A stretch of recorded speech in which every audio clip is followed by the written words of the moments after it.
You've tuned in to the Top 10 Gardener with garden expert Ken Lain. Join him daily as he answers timely garden questions that are sure to make a difference in your gardens.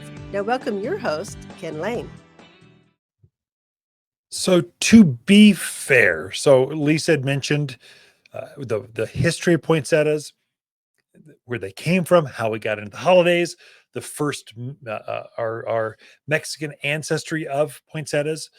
It's a deep, rich heritage of holiday plants. How Paul Ecke, the developer of poinsettias, introduced them, and then she said throw them away. She was kind of brutal. It's like anti-gardening. So I thought I would just share with you real quick, if you want to keep your poinsettia for the year, how to get it back into bloom, how to get it to come back into color. And there's a trick to it. So now poinsettias, they're like houseplants. So they like to stay in that 65, 80 degree weather. They like regular moisture. You fertilize them. A good fertilizer is whatever you're using for your houseplants, especially African violet orchid mixes. They like that kind of food. Just fertilize them feed them with that. I would say if you got African violets, it's a natural. Give them that food in the spring and again in summer. The secret is starting in September, you want to lower the temperature just a touch. So instead of 65, 70 degrees, go to the lower end, 65 degrees in a cool bedroom would be perfect. Turn the vent off out back there. Starting in September or mid-September, somewhere in there. So autumn, start to lower the temperature. And here's the insider tip. Poinsettias need 12 hours, the magic number, 12 hours of uninterrupted darkness. They need that, even if it's in a room that has lights coming on and off, that will affect it. That will keep it from turning red or burgundy or white, whatever your poinsettia color is. The secret is the 12 hours. So it's perfect in a back bedroom that no one's staying in, with a bright room, bright window, not direct. No, poinsettias don't like sun directly on them. They like indirect, bright rooms. That's their favorite place. But when in mid-September, lower the temperature and give them uninterrupted, like, darkness. Don't turn the lights on. If you need to, put them in the closet for the evening. Put them to bed out there. Don't let the light get to them.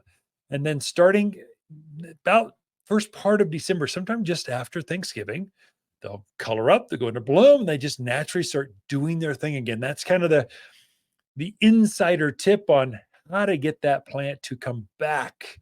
So traditionally, if you don't do that, it'll just be a pretty green plant. They can get tall and leggy. If the plant actually gets too big, you can reset it in spring. You just cut it back. I mean, just brutally back to about 6 inches. Then fertilize it, and it will come back. It'll be bushy and full again. So the poinsettias need to be reset, much like other plants. They like to be pruned on. Otherwise, they get too big, too full, they just get too much. They're really easy to reset. Cut them back to 6 inches. Fertilize them with African violet food. Put them in a room that's now warmer, and they'll start to flush out with new growth starting in September. Cool that room temperature down, and then give them uninterrupted 12 hours. I mean, in the greenhouse, I had a heater go down once, a greenhouse full of poinsettias. Heater went down. I went in with a ladder, I'm fixing it in the middle of this full house of poinsettias, and you could see where we had the shop light on to fix this heater in the middle of the night. We couldn't let it go cool because they're tropical. I had to fix this thing. So I should have done something. I don't know. You could see this halo effect where those poinsettias, they did not color up as well as the ones further out in the house. So any amount of light keeps them from coloring back up. And so you can keep a poinsettia year round, have it come back and trick it into going back. If you want more info on that, go to watersgardencenter.com and the learn button at the top. There's a how to grow holiday plants. There's Christmas cactus, the whole things. All right, that's it for this show. Thanks for tuning in.